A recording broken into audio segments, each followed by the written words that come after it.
The silence in Riven's study was a physical thing, a weight of polished wood and old paper, and the accumulated stillness of 400 years. Tonight, it felt less like a fortress and more like a tomb. He sat behind the massive oak desk and stared at the single sheet of vellum on the blotter. The script was precise, elegant, and it described a violation so profound it had no name. He had read it 3 times. The words had not changed. Aconitum noctis, night bloom. A slow-acting alkaloid poison distilled from a rare hybrid of monkshood cultivated only in the deepest vaults of the old world. It did not kill, not at first. It simply leached. It attacked the blood itself, corrupting the ancient regenerative properties that sustained their kind. It mimicked blood thinning, the degradation of a vampire whose bloodline was weakening under the weight of centuries. The cruelest property of night bloom was its effect on perception. In its earliest stages, it dulled the preternatural senses: taste, smell, the fine-tuned awareness that was every vampire's birthright. The subject would not detect the taint in their own blood because the poison's first act was to blind the palate that might have caught it. A vampire being dosed with night bloom would drink the corrupted blood and taste nothing amiss. They would simply feel themselves fading night after night and have no reason to question the glass in their hand. It mimicked everything he had blamed himself for. For 14 months, he had watched Thalia fade. He, who could discern the lie in a courtier's heartbeat from 50 paces, had been blind. He had brought in blood alchemists, elder healers, physicians. They had diagnosed blood fatigue, bond strain, the slow erosion that sometimes claimed vampires. Her blood was losing its potency. And he had believed them. His guilt had been a constant grinding engine in the quiet of his chest, a space where his heart beat only once every few minutes, but where ache could still reside, slow and deep as a tide. A memory surfaced, unbidden and sharp as broken glass. Thalia, 3 months ago, her hand in his. Her skin, always a shade warmer than his own, had felt thin, papery. She'd smiled, a tired, gentle curve of her lips. "I'm sorry, Riven. I just don't have the strength tonight. Maybe tomorrow." He remembered the woman she had been before the decline.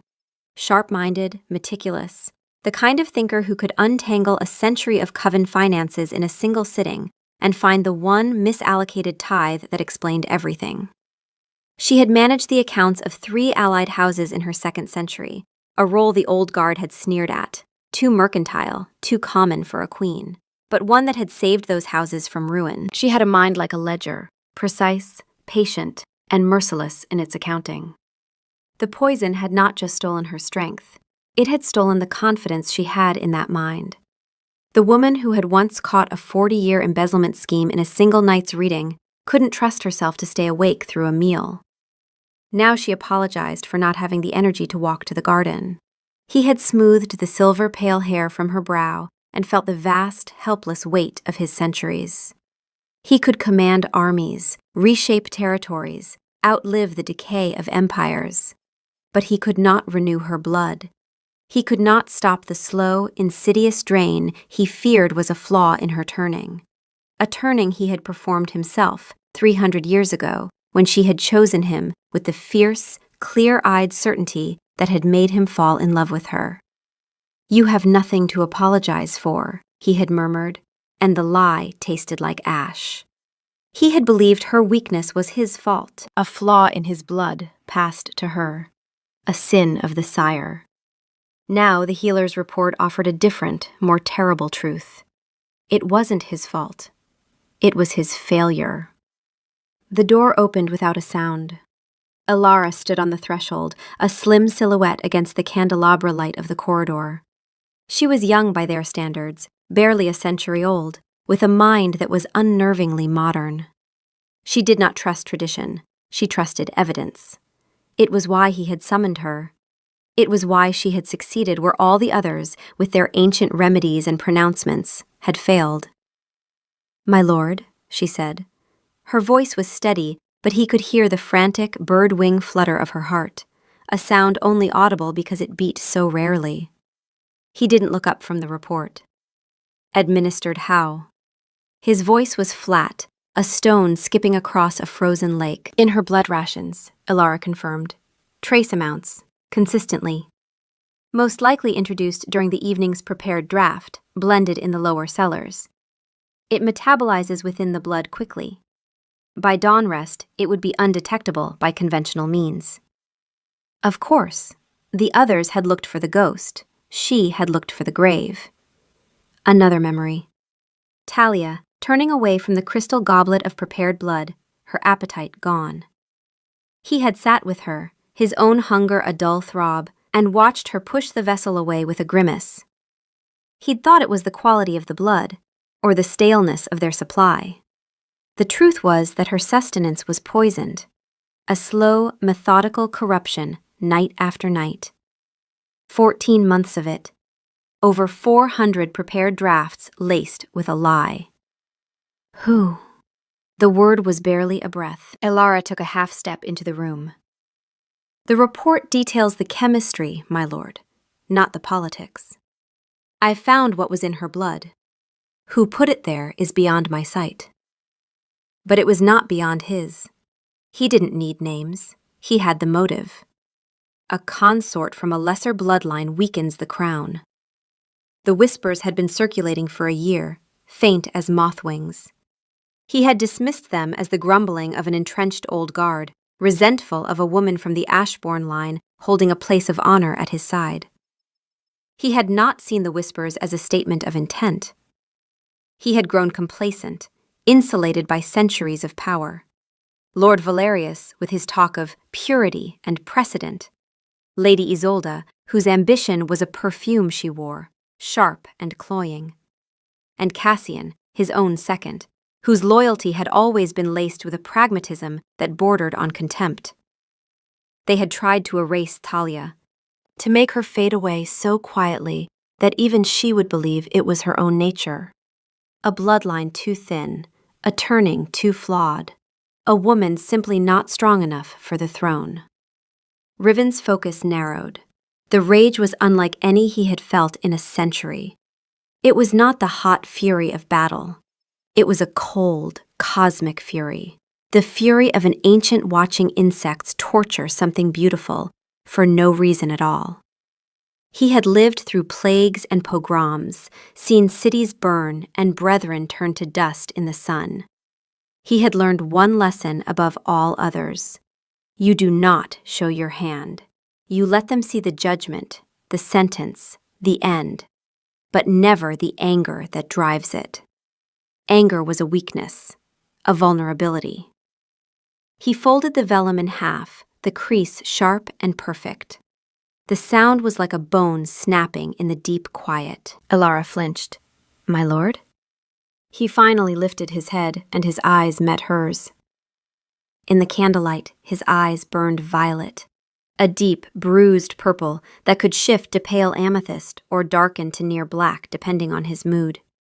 His silver-white hair, falling in loose waves just past his shoulders, caught the flame light and turned it to liquid mercury. There was a reason the old poets had called him the sovereign of the obsidian throne. His beauty was not human, not mortal, not even truly vampiric. It was something older and stranger. A face carved by whatever cruel hand shaped the first of their kind. All sharp, perfect symmetry, and a mouth that could look like a prayer or a blade, depending on the angle. He had consciously arranged that devastating face into a mask of calm consideration. He knew what she would see, not the inferno behind his violet eyes, but the unsettling stillness of a predator that has just chosen its prey. It was a look that had ended blood feuds and toppled lesser courts. You have done the crown a service, Ilara, he said, his voice a low resonance that vibrated in the air. This information does not leave this room. Your discretion will be rewarded. She bowed her head and retreated, understanding that she had just handed a king a declaration of war, leaving him once more alone with the truth. He sat there for another minute. Or maybe it was an hour. Time had become elastic, stretching and snapping. He thought of Thalia, likely in her chambers, perhaps already deep in the dawn rest, her breath a soft, shallow rhythm in the dark. He thought of her apologies. "I'm sorry I'm so tired. I'm sorry I'm not stronger. I'm sorry." Every apology was a fresh stab. They had not just poisoned her blood, they had poisoned her perception of herself. They had taken her strength and convinced her it was weakness. And he, in his guilt and his ignorance, had let them. He had questioned her blood. He had questioned her bond. He had questioned everything, except the glass in her hand. It had never occurred to him. The blood was prepared in his cellars, by his staff, under his command. The idea that the threat could be that mundane, that domestic, had simply not existed in his mind. The cold rage began to burn. The mask was cracking. He needed to move. He needed to act. Valerius, Isolde, Cassian. He could picture it. 3 movements, faster than a mortal eye could follow. A compressed burst of violence over in 3 seconds. But his first move was not toward the throne room. His first duty was not to his crown, not to his vengeance. It was to her. He had to undo the lie.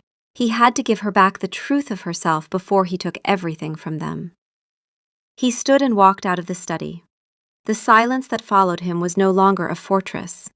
It was the calm before a storm. The halls of the citadel were arteries of shadow and stone, pulsing with the faint subliminal hum of 100 sleeping immortals. To a human, they would have been silent. To Riven, they were a symphony of secrets. Tonight, every sound was amplified, sharpened by the cold fury that had settled in his bones. Every shadow seemed to hide a threat, every flicker of candlelight a potential betrayal.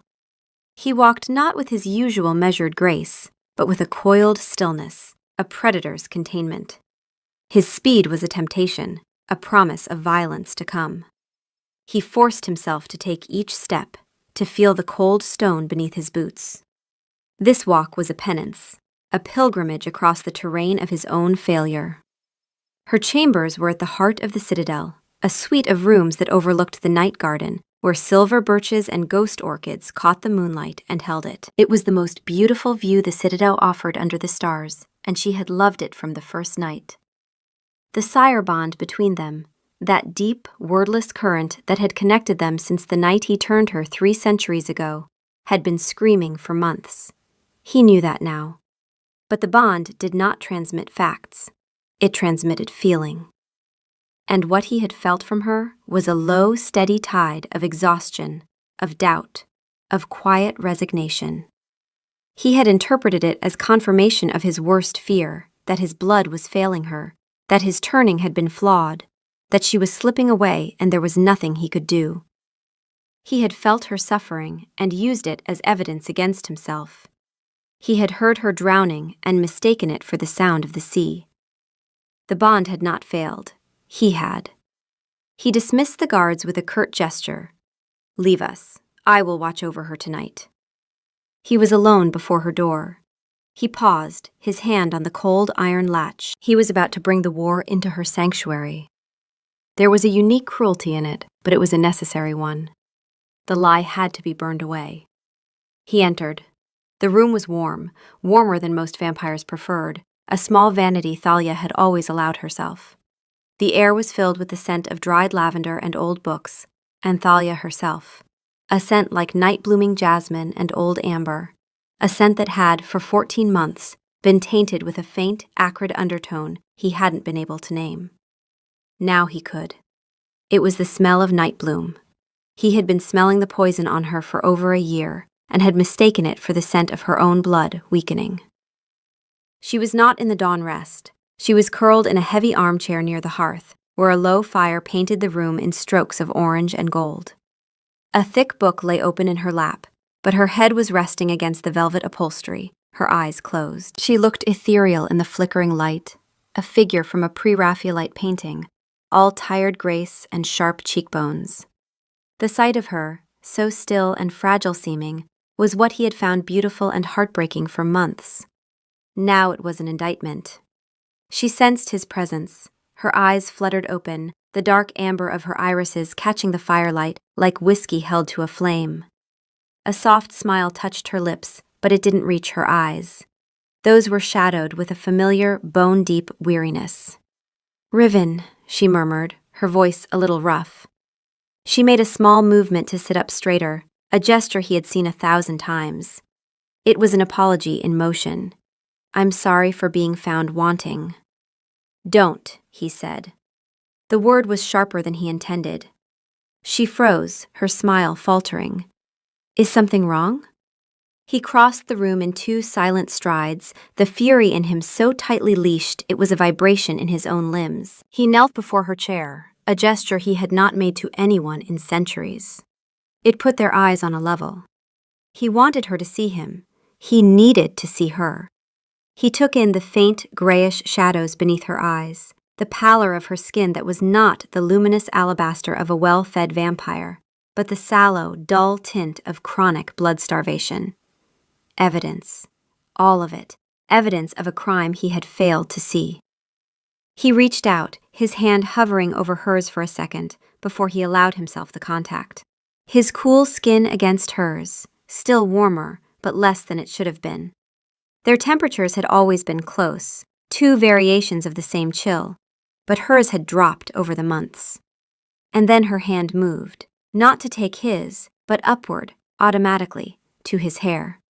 Her fingers threaded through the silver-white strands, a gesture so old and so habitual that she did it even now, even exhausted, even before she fully understood why he was kneeling before her. It was their oldest ritual, older than any court ceremony, older than any oath. 300 years of it. Her hand in his hair. It said, "I'm here. You're here. That is enough." He closed his eyes against her touch the way he always did, a fraction of that otherworldly composure falling away to reveal something achingly, privately tender. "You were never weak," he said. The words came out low and guttural, torn from a place deeper than his lungs. Thalia stared at him. Confusion clouded her tired eyes. What?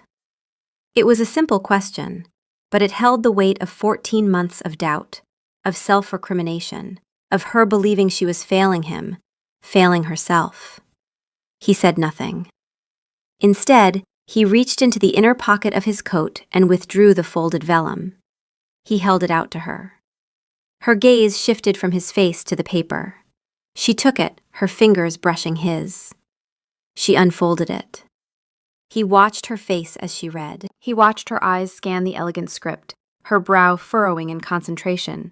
Then, in dawning confusion, he saw the exact moment she understood. It wasn't a gasp.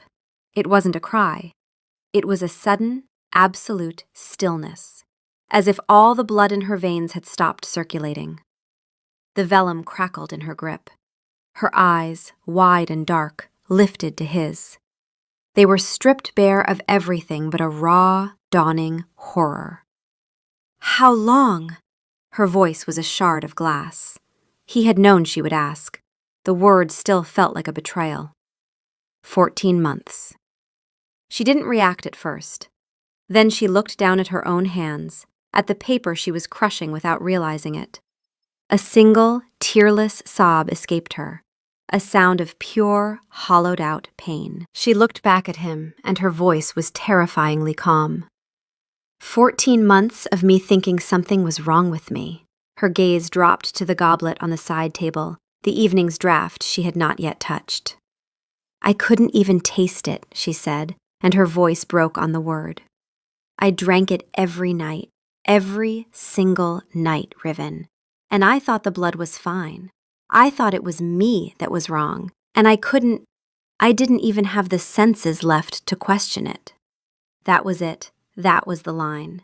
It was not the crime itself, not the poison, not the political treachery. It was that simple, devastating sentence. It was the theft of her self-trust. It was the quiet, methodical, psychological dismantling of the woman he loved, carried out under his own roof. Something inside him, a restraint he had honed over 4 centuries, did not just break, it vaporized. The cold, controlled fury became a white-hot nova of agony. A sound tore from his throat, not a roar, but something worse. A deep, resonant snarl that dropped below the range of mortal hearing and shook the stone itself. It was the sound of his failure made manifest. The air in the room crackled, the flames in the hearth leaping up as if in fear. He slammed a fist into the stone floor beside him, and the flagstone split clean in two, a jagged crack running outward like a fault line. Thalia flinched back, her eyes wide with shock. He saw her shock, and it was like a bucket of ice water on the fire. He immediately reined himself in, the effort monumental. He forced his fist to uncurl. He forced himself to breathe. "They will pay for this," he growled, the words of vow, a promise of utter annihilation. "Thalia, they will—" "It wasn't me," she interrupted, her voice barely audible. She was still looking at her hands. "It wasn't my blood failing. It wasn't my turning unraveling. It was them." He reached for her, his hands trembling with the force of his contained rage. He gathered her into his arms, pulling her from the chair and onto his lap, holding her against his chest. She was trembling now, a fine, full-body tremor of shock and delayed rage. He held her tight, and she let him, her face pressed against the hollow of his throat, where his pulse beat, once, twice, in the long silence between. He could feel the frantic, unsteady flutter of her own slow heart.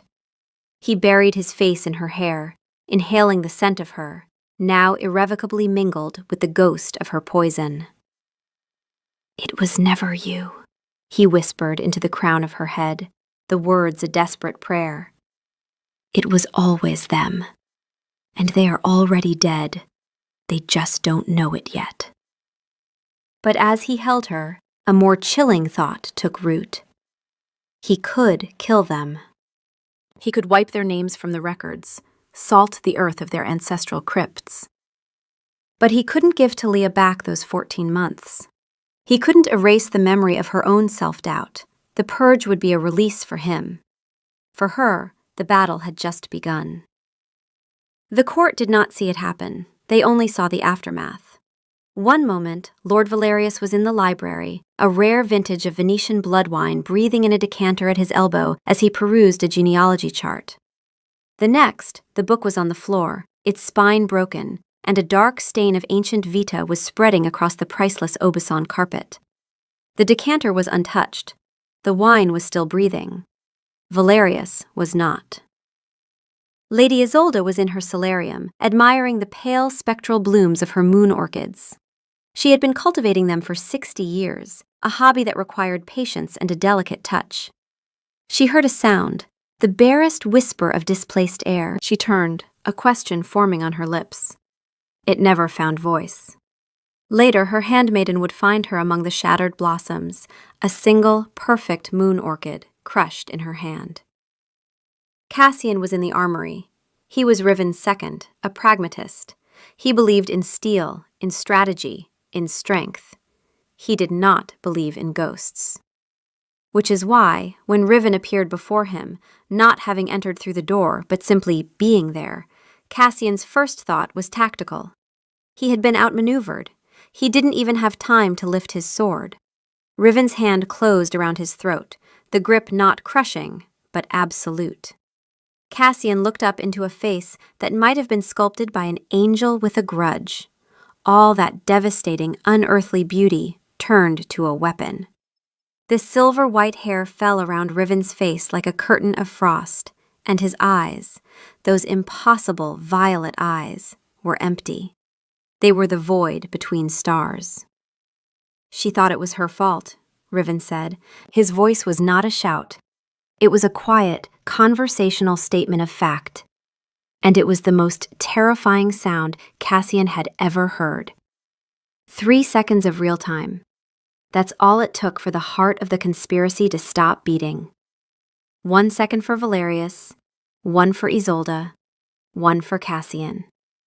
A full paragraph of silent, compressed violence stretched across the citadel.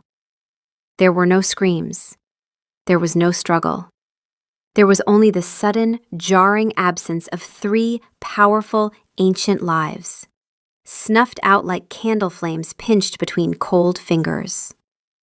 The rest of the court learned of it at dusk, the hour of waking. A servant's shriek from the library. A handmaiden's collapse in the solarium.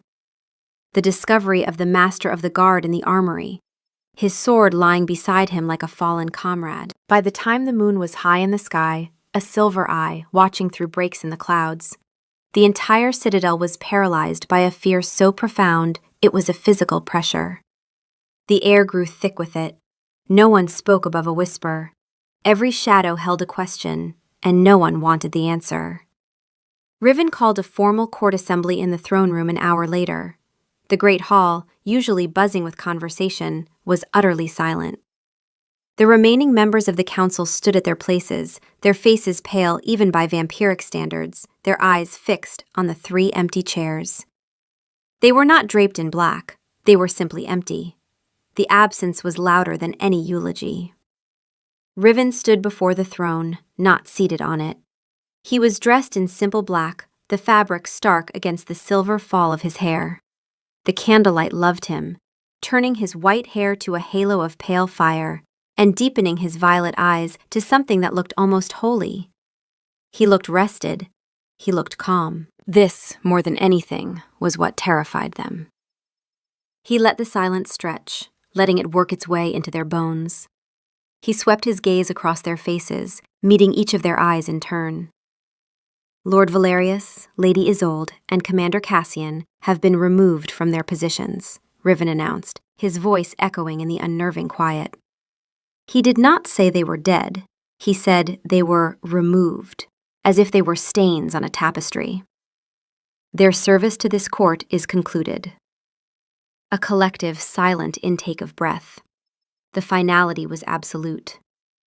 This is a time of change, Riven continued, his voice as smooth and cold as riverstone. Old ideas, like old alliances, can become a sickness, a poison. This court has been sick. I have administered the cure. The sickness is gone. We will be healthy now. He looked directly at Thalia, who stood slightly behind the throne, near the shadows of a great pillar. She was pale, dressed in a simple gray gown, but her chin was up. Her eyes were clear. For the first time in 14 months, they were not clouded by fatigue. They were filled with a terrible, crystalline clarity. She was not a victim. She was a witness.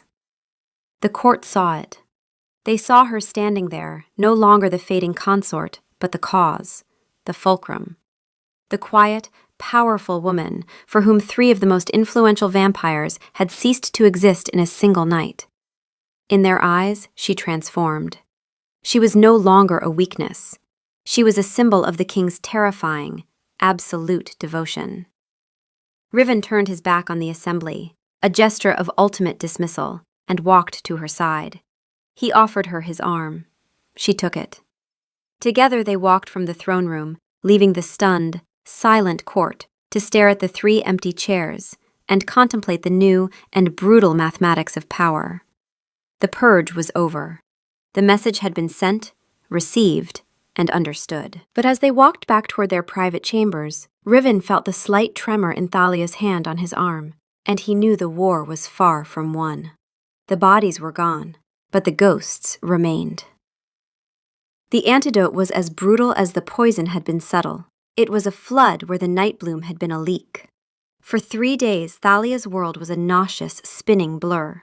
Alara, the healer, was a constant, calm presence, her voice a low murmur explaining the process.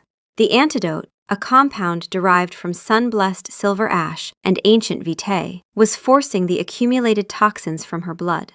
The process was violent. It felt like every vein in her body was being scoured from the inside out. She was sick in a way she had never been before, a clean, purposeful sickness, not the creeping, soul-deep weariness she had mistaken for her own nature.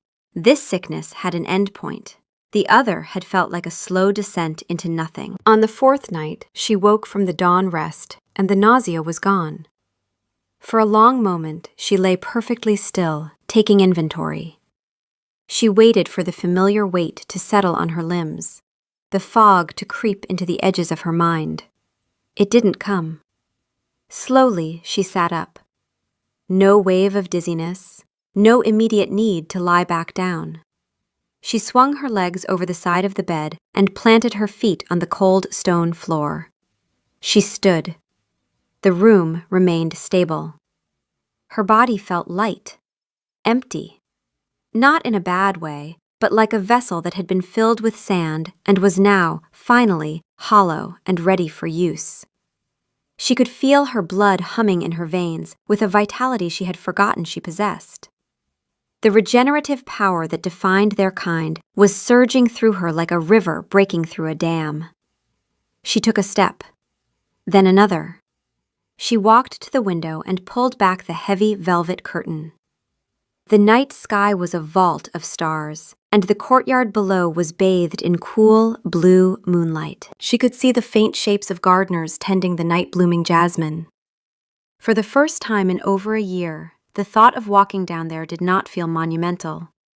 It felt like something she could do.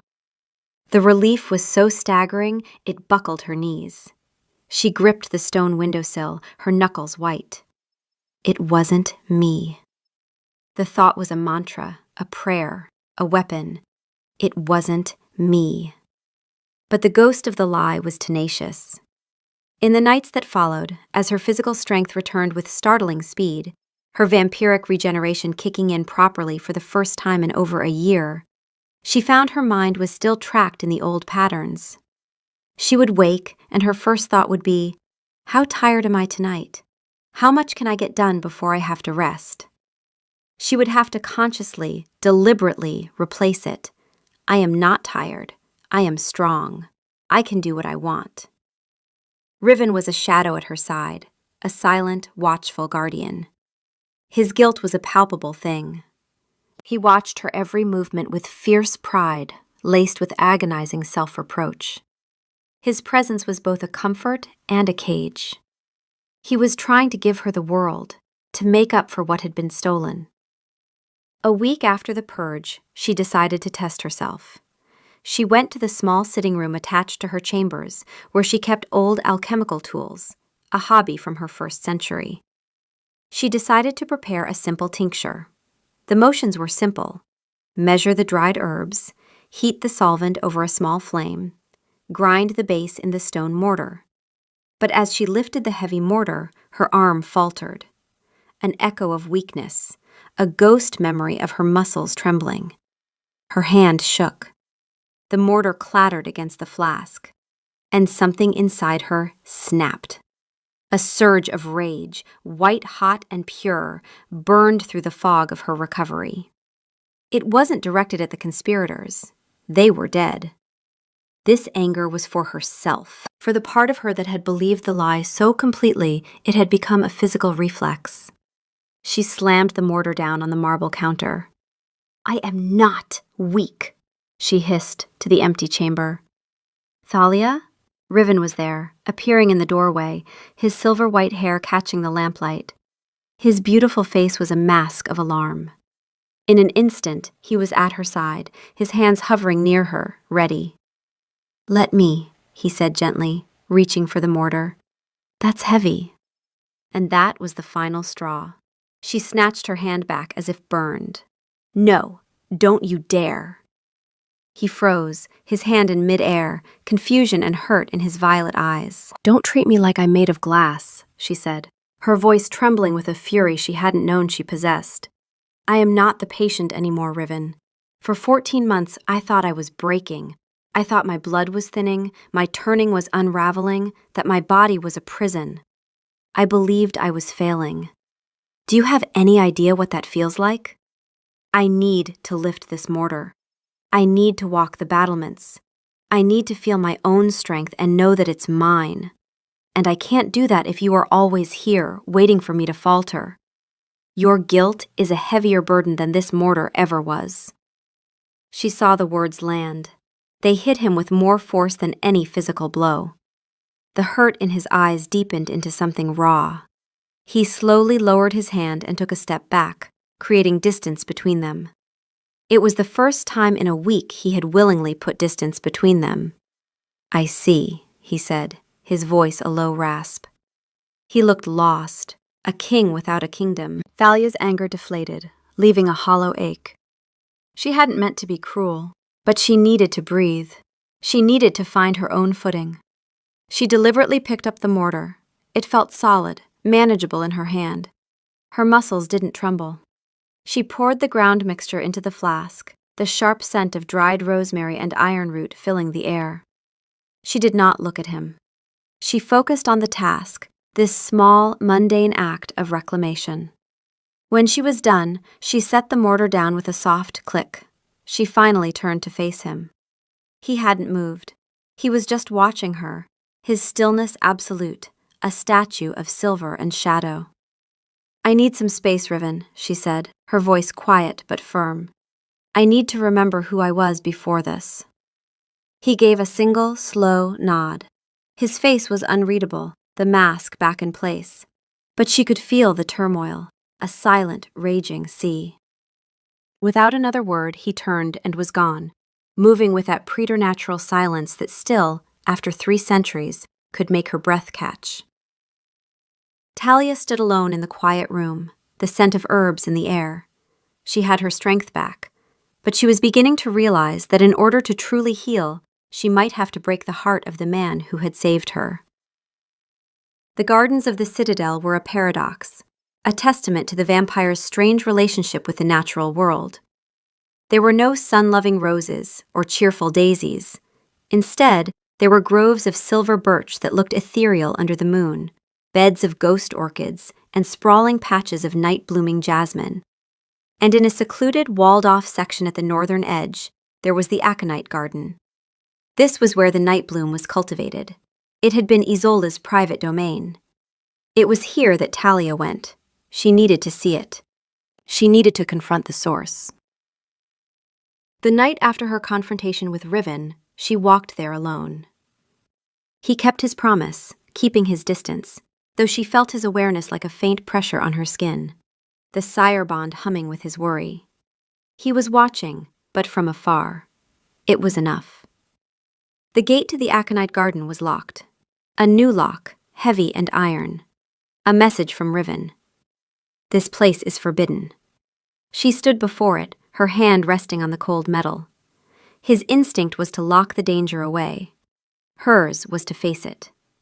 She found a gardener, an ancient vampire named Silas, who had been tending the citadel's grounds since before Riven was born. His skin was weathered like old leather, his movements deliberate. He preferred the patience of growing things. "I need the key to this garden," Thalia said, her voice steady. Silas looked from her to the gate, his ancient eyes placid. "The king ordered it sealed." "The king is not the master of this garden anymore," she replied, surprising herself with her own audacity. "Lady Isolde is gone. I will tend it." The old gardener studied her for a long moment. He had seen consorts come and go. He had seen kings rise and fall. He was not easily impressed. But he saw something in her dark amber eyes, not dimness, but the hardened resolve of a survivor. He gave a slow, creaking nod. "As you wish." He produced a key from a ring at his belt and handed it to her. The air inside the walled garden was different, colder. The plants grew in unnaturally neat rows, organized with chilling precision. And there it was, Aconitum noctis. It was beautiful. That was the most sickening part. Tall, elegant spires of deep purple and blue flowers, shaped like a monk's hood. It looked regal, harmless. It looked like a lie. She stood there for a long time, just looking at it, the source of her stolen year. She didn't feel fear. She felt a cold, clarifying anger. She did not rip the plants out. That would be Riven's way, a violent purge. Her way would be different. She went back to Silas and asked for tools. For the next week, she spent every evening in that garden.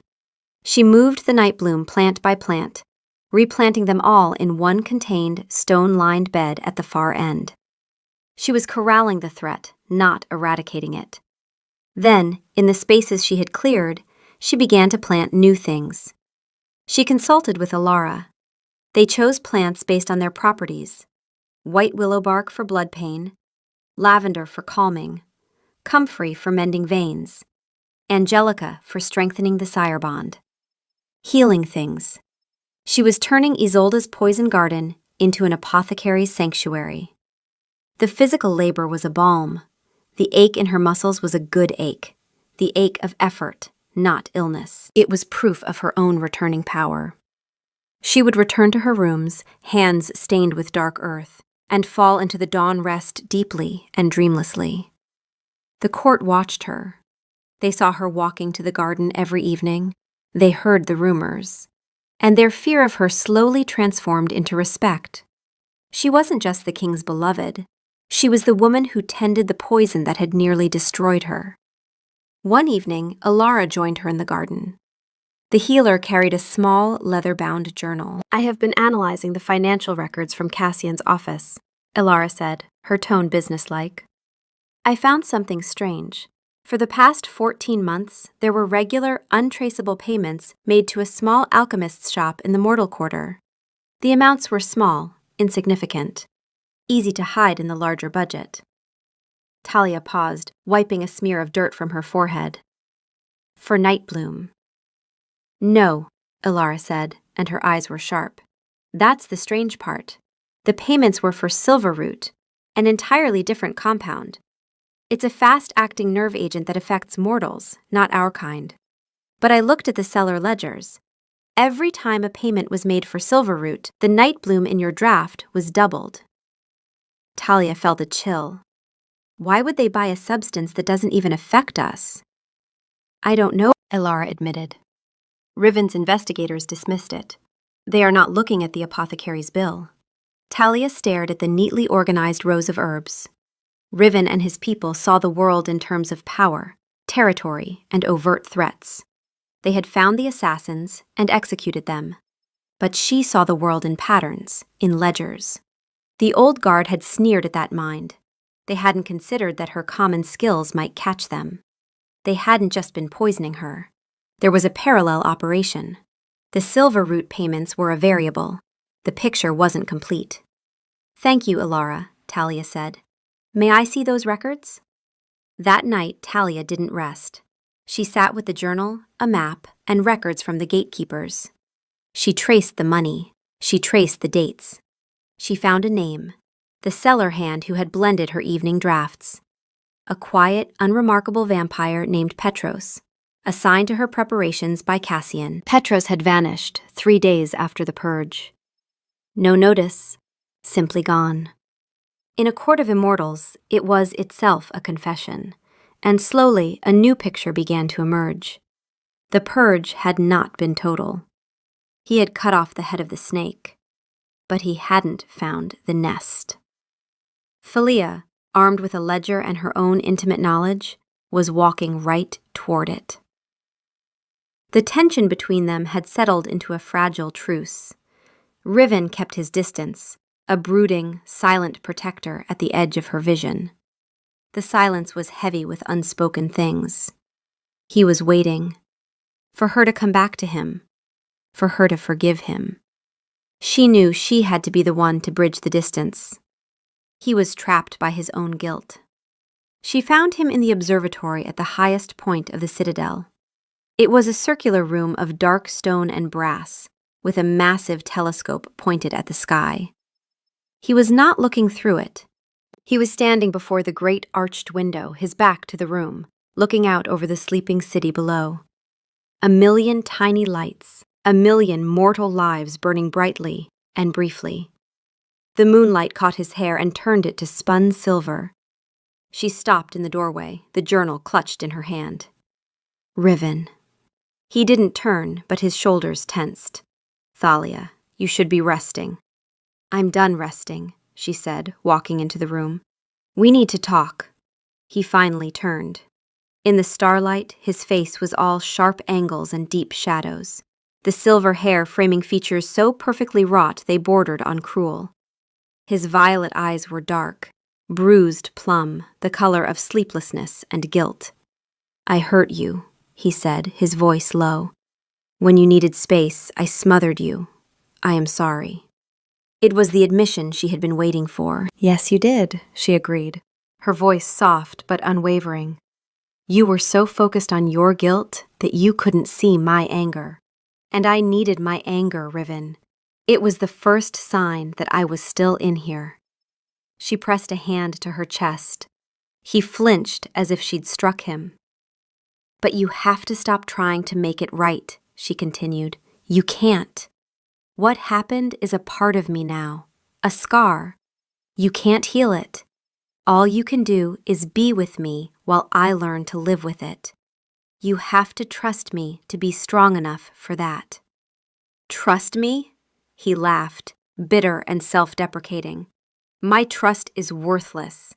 I trusted Cassian for 200 years. I failed you in every way. No, she said fiercely.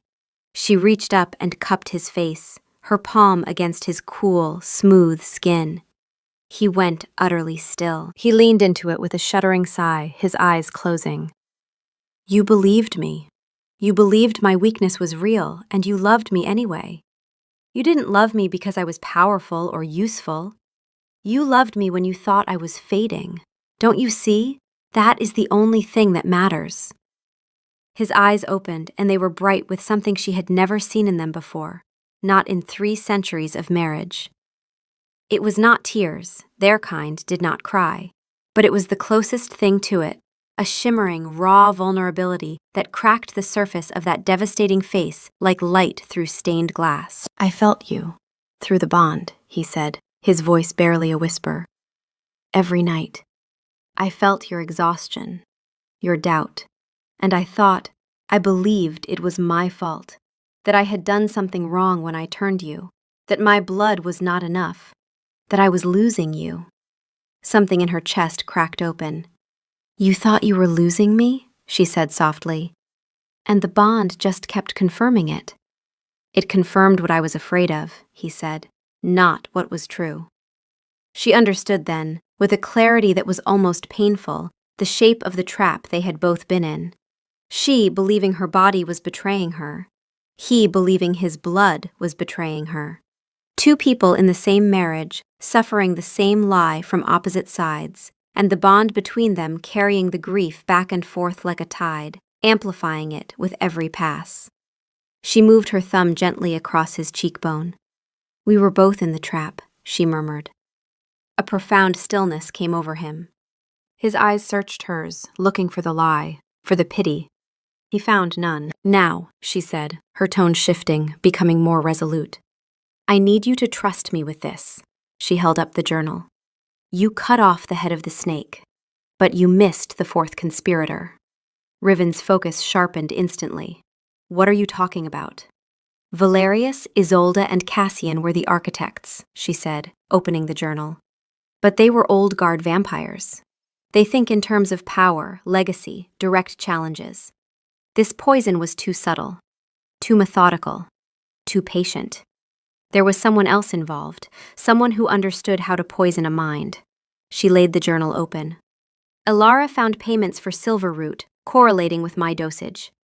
Every time a payment was made, a merchant was granted entry. A half-blood alchemist from the mortal quarter named Master Corbin. Riven stared at the page. Corbin. I know the name. He's been supplying the Citadel for 50 years. He's beneath notice. That's exactly why it worked, she said.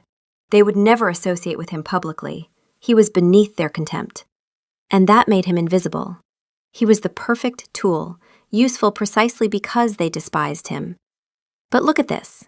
The silver root wasn't for me, it was a cover. They were using it on the horses in the stable, just enough to make them sick, so they could justify bringing a mortal quarter alchemist into the Citadel, to bring Master Corbin past the wards and the guards without suspicion. She pointed to another entry. Corbin was the one adjusting the dosage of the night bloom. He was the one advising them on how to keep me weakened but not destroyed. He was the expert. Riven was silent, his mind processing the intricate deception. It was a web of lies so mundane, so domestic, it was beneath the notice of a king. Poisoned horses, bad feed, a half-blood alchemist.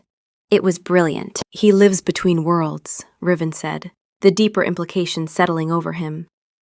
Not fully turned, not mortal. He sees angles we don't. He hated me, Thalia said, her voice flat. I remember him. The way he looked at me, at us, when he came to the Citadel. Contempt and envy in equal measure. A half-blood who could never be fully accepted, watching a woman from a lesser bloodline sitting beside the king. He wasn't trying to weaken the crown on behalf of the old guard. He was punishing me for having what he never could. Riven looked from the journal to her face. He saw not a victim, not a patient, but a partner. She had seen what he and all his ancient, powerful court had missed. She had used her mind, her meticulous eye for pattern, her intimate knowledge of the crime, and she had unearthed the final root of the rot. He slowly reached out and closed the journal. Where is he now? He's scheduled to make a delivery tomorrow evening, Thalia said, to the cellars. A new kind of silence fell between them. It was not the silence of guilt or distance. It was the shared, focused silence of two predators waiting for their prey. You have to let me be there, Thalia said. It was not a request. Riven looked at her, truly looked at her. At the strength in her eyes, the resolve in her jaw. The woman who had tended her own poison garden. He had been so afraid of her breaking, he hadn't realized she had been reforged. He gave a single nod. We will greet him together. In that moment, the last fractured pieces between them slotted into place. He wasn't her protector, and she wasn't his ward. They were a king and queen, and they were about to hold the final, terrible session of their court. Master Corbin was a slight man, meticulously dressed, with clever, restless eyes that held the telltale amber flecks of a half-blood. He carried a wooden crate filled with neatly bundled plants, his expression one of humble, professional deference as the guards escorted him into the small, private chamber off the main cellar. He entered and stopped short. The room was lit by a single candelabra. Riven was there, standing by the far wall, his arms crossed. His silver-white hair was unbound, falling past his shoulders like a mantle of frost. His violet eyes caught the candlelight and threw it back as something dangerous. He was beautiful the way a drawn blade is beautiful. But it was the other figure in the room that made Corbin's blood run cold. Thalia was sitting at a heavy table, a crystal goblet of deep crimson blood before her. She was not pale or tired.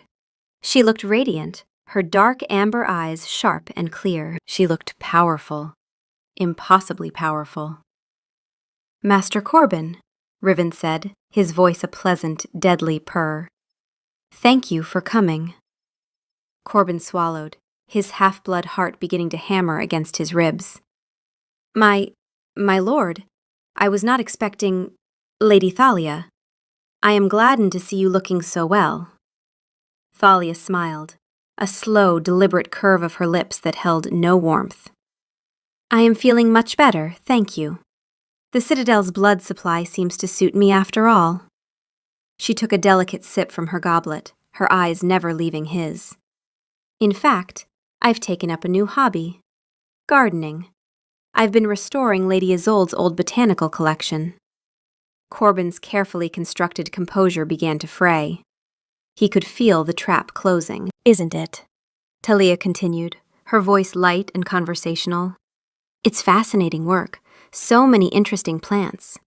For instance, did you know that silverroot, Argentum radix, while toxic to mortals, is completely harmless to our kind?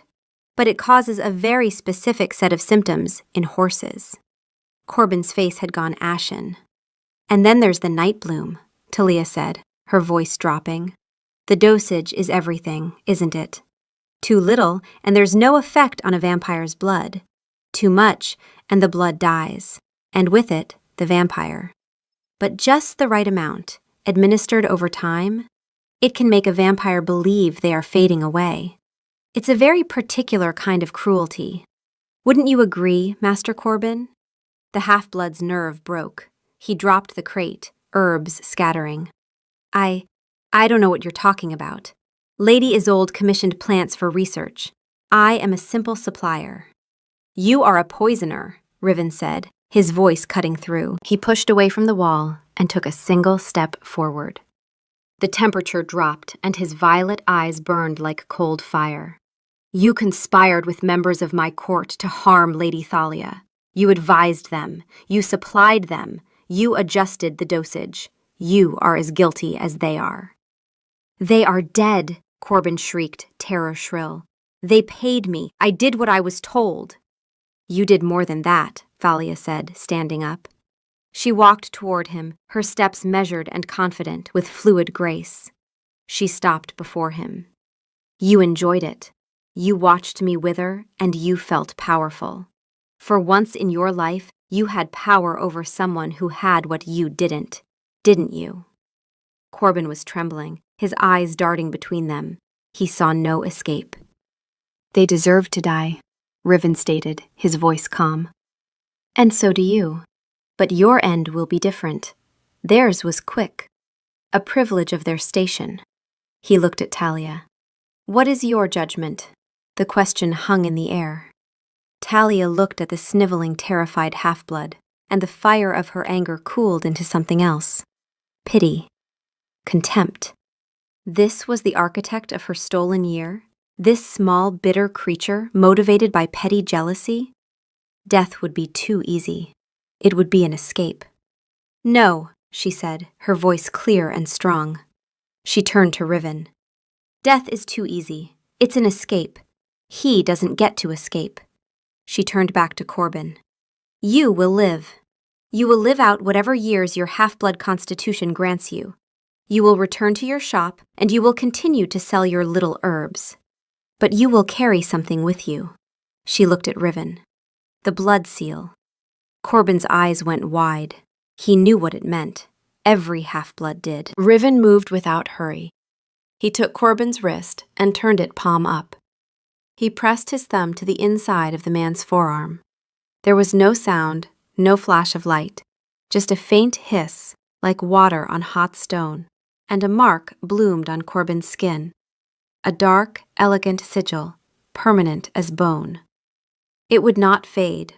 Every vampire who saw it would know its meaning. This life is held, not owned.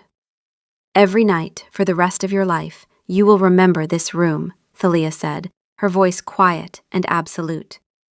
Every vampire who crosses your threshold will see that mark and know exactly what you are.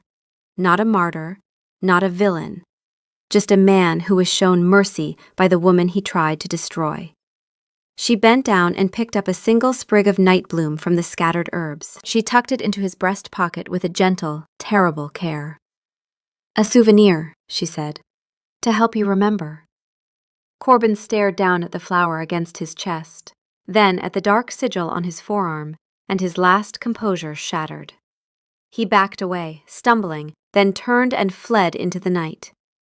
Thalia watched him go, then let the flower fall from her fingers. It was over. Truly over. She turned to Riven. He was looking at her with an expression she had never seen before. It was awe. He was in awe of her strength, of her mercy, which was, in its own way, a far more profound and lasting form of cruelty. He closed the distance between them, his movements fluid and silent. He didn't say a word. He simply reached out and took her hand, lacing his cool fingers with hers. He brought her hand to his lips, but he did not kiss it. He just held it there, against the cool, still line of his mouth, his violet eyes closed, dark lashes against pale skin. It was an act of fealty, an acknowledgement of her power, her authority, an apology and a promise, all in one silent gesture. They stood like that for a long time, in the quiet cellar, the scent of scattered herbs and ancient stone filling the air. The citadel was quiet. The ghosts were laid to rest. The war was finally over. Later that night, they walked together in the garden she had remade. The air was cool and sweet with the scent of lavender and the clean, earthy smell of damp soil. The moon was a silver sickle in the sky, illuminating the neat rows of healing herbs. At the far end of the garden, the contained bed of night bloom stood in deep shadow, a dark, silent monument to what had been overcome. Thalia stopped and looked up at the sky, taking a deep, clean breath. She felt a lightness in her chest she hadn't felt in years. It wasn't the absence of weariness. It was the presence of peace. "I feel strong tonight," she said, the words simple, a statement of fact. Riven came to stand behind her, his arms wrapping around her waist, his chin resting on the crown of her head. She felt the slow, singular beat of his heart against her back. Once, then the long silence, then once again. And she matched her own to it without thinking. They had done this for centuries, this unconscious synchronization. Two hearts that beat so rarely, finding each other's rhythm in the dark. It was the most intimate thing she knew. More intimate than any kiss, any confession. It was the sound of a marriage. "I missed this," he murmured into her hair. Not the holding, not the garden, this. The feeling of her, strong and present and here, her blood humming with life, her heartbeat steady and sure against the cage of his arms. For 14 months, her pulse had been thin and thready, a sound that had kept him awake through every dawn rest, counting the beats, terrified of the silence between them growing too long. She turned in his arms, looking up at him. The moonlight caught his face, that impossible, ruinous face, and she thought, as she had thought 10,000 times before, that it was unfair for anything to be that beautiful. The silver hair fell around his shoulders like a mantle of frost, and his violet eyes held the starlight the way dark water holds a reflection, faithfully and with a depth that could drown you. But tonight, it wasn't the beauty that held her.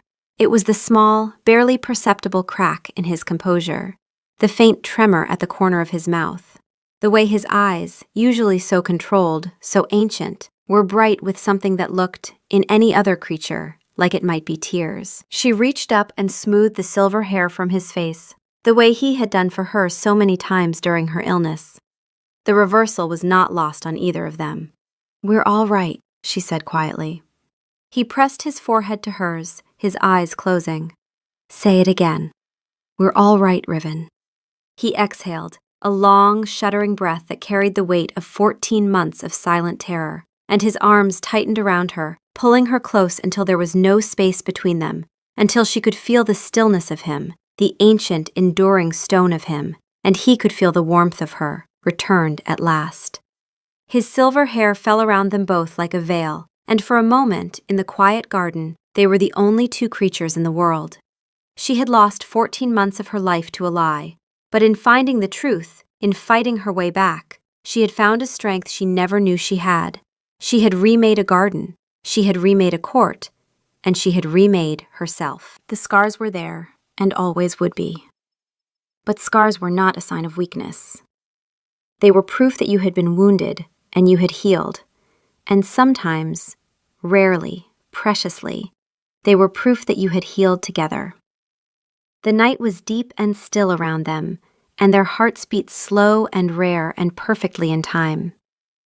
The silence between them was no longer a distance. It was a shared country, a place they had fought for, bled for, and finally, at last, reclaimed.